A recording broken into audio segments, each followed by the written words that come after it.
Apha kulapho kulele khona ithemba loomama nabantwana bazimpula zikalujaca. Ingxaki kakhesekile libanyanzelisa ukuba bavungulule le nkunkuma bekhangela nantoni na abanokwazi ukuba baphinde bayisebenzise. Nokutya ke xa kuthe qi akusindanga. Ukutya apha siyakufumana kuba uye uthi xa uqhaqha iplastiki uqhaqhe ubomba heyi ndilambe emvendlini akho nto ndiqhaqhe ndithathe eziba ndifike ndiyinike abantwana endlini. Impilo yabo isesichengeni nanjengoko bahambe besitya ukutya konakeleyo. Andifumani msebenzi into ebangela uba ndingene kule tiphu ndisebenzela abantwana basekhaya nam. Asinabazali ukuze silale sityile sixhomekeke kule tiphu. Uthenjiwe ndala iminyaka ephila apha uqokelela inkunkuma athengise asi abantwana esikolweni. Lo usebhayi ndaqala ukwenza lento efunda ugrade R ngoku unyaka wesithathu eYunivesithi eBhayi.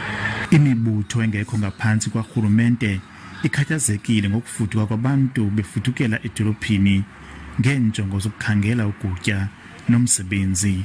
Yiyo loo nto ubona abantwana begcwele phaa esitratweni, imost yabo basuka kule area. Babazali naba apha babhizi koku kutya kunje, abantwana babaleke ke ngoko baqonda uba mabaye eDolophini apho bazosiphandela khona ngcono. Ukwehla kwesidima nokuthobeka kwempilo zabantu ngolu hlobo kwenza bambi babo basweleke bezimpula zikalujaca. Ngenkululeko Nyembizo, iindaba ze-SABC, eMthatha.